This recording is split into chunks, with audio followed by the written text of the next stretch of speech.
ಬೆಳಗಾವಿಯಲ್ಲಿ ಮತ್ತೆ ಜಾರಕಿಹೊಳಿ ವರ್ಸಸ್ ಕತ್ತಿ ಮಧ್ಯೆ ಫೈಟ್ ಜೋರಾಗಿದೆ. ಆರದ ಡಿಸಿಸಿ ಬ್ಯಾಂಕ್ ದ್ವೇಷದ ರಾಜಕೀಯ ಏಟು ಎದುರೇಟು. ಬೆಳಗಾವಿಯಲ್ಲಿ ಮತ್ತೆ ಜಾರಕಿಹೊಳಿ ವರ್ಸಸ್ ಕತ್ತಿ ನಡುವೆ ನಡೀತಾ ಇರುವಂತ ಯುದ್ಧ.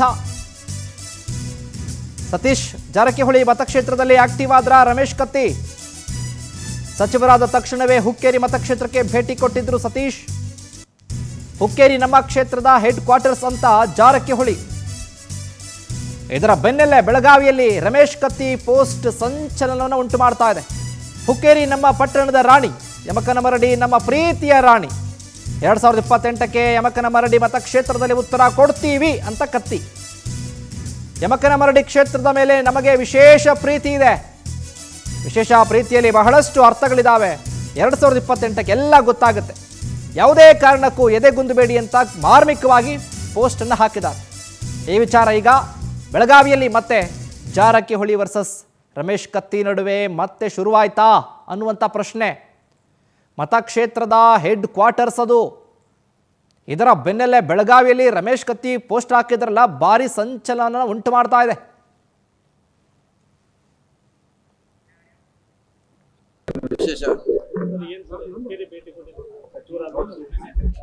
ಆದ ತಕ್ಷಣ ಏನು ಬರ್ತೀವಿ. ಇದು ಸಲ ಲೇಟ್ ಆಗಿದೆ ನಮ್ದು. 15 ಬರ್ಲೇಬೇಕು ನಾವ್ ಇಲ್ಲಿ.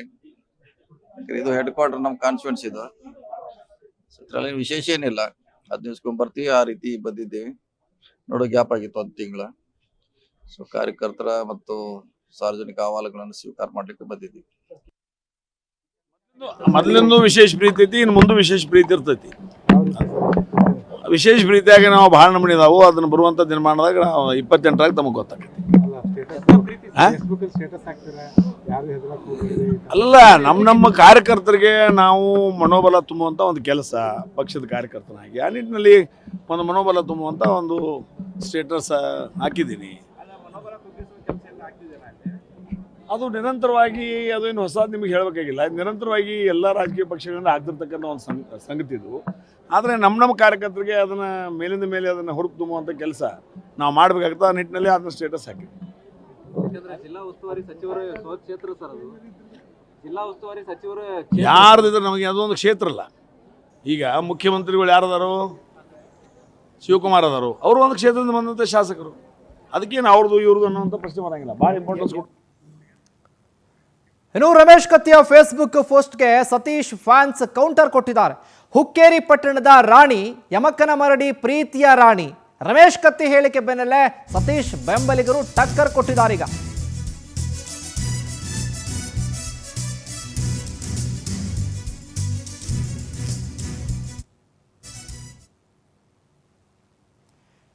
ನೋಡ್ಬೋದು, ಇಲ್ಲಿ ಬೊಗಳುವ ಕತ್ತಿಗಳತ್ತ ನೆನಪಿರಲಿ. ಸಂವಿಧಾನದ ಮುಂದೆ ಯಾವುದು ಕೂಡ ಲೆಕ್ಕ ಇಲ್ಲ. ಇಲ್ಲಿ ಬೆಂಬಲಿಗರ ವಾರಿದು.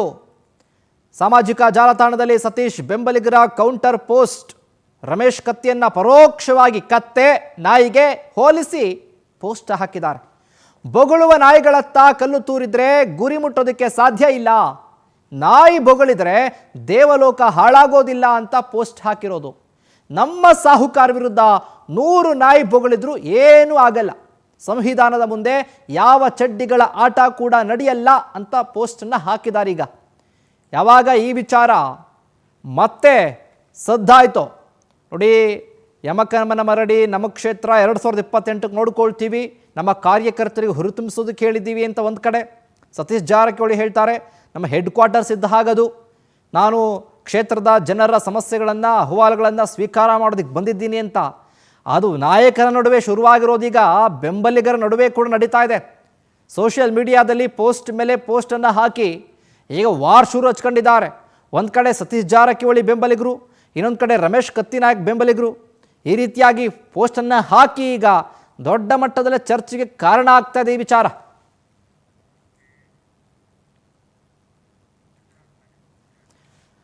ಇನ್ನು ಇದೇ ವಿಚಾರಕ್ಕೆ ಸಂಬಂಧಪಟ್ಟ ಹಾಗೆ ಹೆಚ್ಚಿನ ಅಪ್ಡೇಟ್ಸ್ ಅನ್ನು ಕೊಡ್ತಾರೆ ನಮ್ಮ ಪ್ರತಿನಿಧಿ ಮಂಜುನಾಥ್ ಪಾಟೀಲ್. ಫೋನ್ ಸಂಪರ್ಕದಲ್ಲಿ ಜಾಯ್ನ್ ಆಗ್ತಿದ್ದಾರೆ.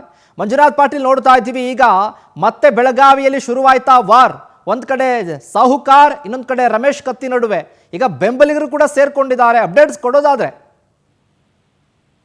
ಹೌದು ಶಿವಕುಮಾರ್, ಏನು ಬೆಳಗಾವಿ ರಾಜಕಾರಣದಲ್ಲಿ 2 ಕುಟುಂಬಗಳು, ಅದರಲ್ಲಿ ರಮೇಶ್ ಕತ್ತಿ ಕುಟುಂಬ, ಅದೇ ತರನಾಗಿ ಏನು ಒಂದು ಜಿಲ್ಲಾ ಉಸ್ತುವಾರಿ ಸಚಿವರಾದಂತಹ ಸತೀಶ್ ಜಾರಕಿಹೊಳಿ ಅವರ ಕುಟುಂಬ ನಡುವೆ ನೇರಾನೇರಿ ಒಂದು ರಾಜಕೀಯ ಜಿದ್ದಾದ ನಡೀತಾ, ಅದರಲ್ಲಿ ತಾರಕಕ್ಕೆ ಏರಿದೆ ಅಂತಾನೆ ಹೇಳ್ಬೇಕಾಗತ್ತೆ. ಪ್ರಮುಖವಾಗಿ ಬೆಳಗಾವಿ DCC ಬ್ಯಾಂಕ್ ಈ ದ್ವೇಷದ ರಾಜಕಾರಣಕ್ಕೆ ಕಿಚ್ಚು ಹಚ್ಚಿತ್ತು ಅಂತಾನೆ ಹೇಳ್ಬೇಕಾಗತ್ತೆ. ಅದು ಪ್ರಮುಖವಾಗಿ ಅಲ್ಲಿಂದ ಪ್ರಾರಂಭವಾದಂತಹ ಈ ಕಿಚ್ಚು ಈಗ 2 ಕ್ಷೇತ್ರ, ಅದರಲ್ಲಿ ಪ್ರಮುಖವಾಗಿ ಹುಕ್ಕೇರಿ ಕ್ಷೇತ್ರಕ್ಕೆ ಬೆಳಗಾವಿ ಉಸ್ತುವಾರಿ ಸಚಿವರಾದಂತಹ ಸತೀಶ್ ಜಾರಕಿಹೊಳಿ ಅವರು ಭೇಟಿ ನೀಡಿ ಅಲ್ಲಿರುವಂತಹ ಕಾರ್ಯಕರ್ತರನ್ನ ಹುರಿದುಂಬಿಸಿ ನಾನು ನಿಮ್ಮ ಜೊತೆ ಇದ್ದೇನೆ, ನೀವು ಪಕ್ಷ ಸಂಘಟನೆ ಮಾಡಿ ಮುಂದಿನ ದಿನಗಳಲ್ಲಿ 2028ರ ಚುನಾವಣೆಯಲ್ಲಿ ಹುಕ್ಕೇರಿ ಕ್ಷೇತ್ರವನ್ನ ಕಾಂಗ್ರೆಸ್ ಪಕ್ಷದ ಒಂದು ಒಂದು ಕಾಂಗ್ರೆಸ್ ಪಕ್ಷಕ್ಕೆ ಅದನ್ನ ತೆಗೆದುಕೊಂಡು ಅಲ್ಲಿರೋ MLA ಕಾಂಗ್ರೆಸ್ ಪಕ್ಷದವರಾಗಿರ್ಬೇಕಂತ ಹೇಳಿ ಹುರಿದುಂಬಿಸ್ತಾರೆ. ಅದೇ ತರನಾಗಿ ಏನು ಮಾಜಿ ಸಂಸದಂತ ರಮೇಶ್ ಕತ್ತಿ ಅವರನ್ನು ಸಹ ಹುಕ್ಕೇರಿ ನನ್ನ ಪ್ರೀತಿಯ ರಾಣಿ, ಹುಕ್ಕೇರಿ ಮತ್ತು ಯಮಕನಮಡಿ 2 ಸಹ ನಮ್ಮ ರಾಣಿಗಳಿದಂತೆ. ಅದರಲ್ಲಿ ಪ್ರಮುಖವಾಗಿ ನಾವು ಹುಕ್ಕೇರಿ ಕ್ಷೇತ್ರದಂತ ಬಿಜೆಪಿ ಅಭ್ಯರ್ಥಿಯನ್ನು ಗೆಲ್ಲಿಸ್ಕೊಂಡ್ ಬಂದಿದ್ದೀವಿ. ನನ್ನ ಸಹೋದರನ ಮಗನು ಏನೇನ ಈಗ MLA ಆಗಿದ್ದಾನೆ. ಅದೇ ತರನಾಗಿ 2028ರಲ್ಲಿ ಏನು ಸತೀಶ್ ಜಾರಕಿಹೊಳಿ ಅವರ ಕ್ಷೇತ್ರವಾದಂತ